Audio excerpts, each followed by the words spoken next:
মাদান আয়েশা সিদ্দিকা রাদিয়াল্লাহু তাআলা আনহার উরুতে নবীজি মাথা রেখে শুয়ে রইছেন।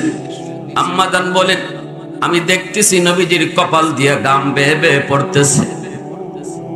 আমি দেখতেছি নবীজির পশমের গোড়ায় গোড়ায় ঘাম বের হয়ে যাচ্ছে।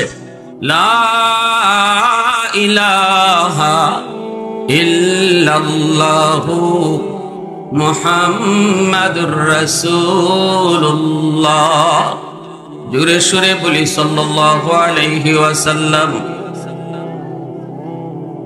আমার প্রিয় জন্মভূমি বানিয়াচং গ্রামের ঐতিহ্যবাহী দাতারি মহল্লা আলহারা ইসলামী যুব সংঘের উদ্যোগে আয়োজিত 3 দিনব্যাপী ঐতিহাসিক পবিত্র তাফসীরুল কুরআন মহাসম্মেলনের আজ দ্বিতীয় দিনের চলন্ত অধিবেশনের সম্মানিত সদরি ইজলাস, সভাপতি সাহেব, উপস্থিত জাতির বিবেক, জাতির কর্ণধার, এ জাতির সূর্য সন্তান উলামায়ে কেরাম, অত্র এলাকার মুরব্বিয়ানে আযম, কলিজার টুকরা যুবক, পর্দার আড়ালে পর্দানিশীন মা ও বোনেরা,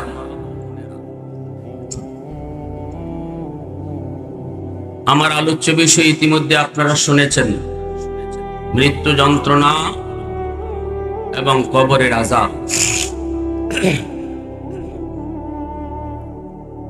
প্যারে হাজিরিন, মরণ এমন একটি বিষয়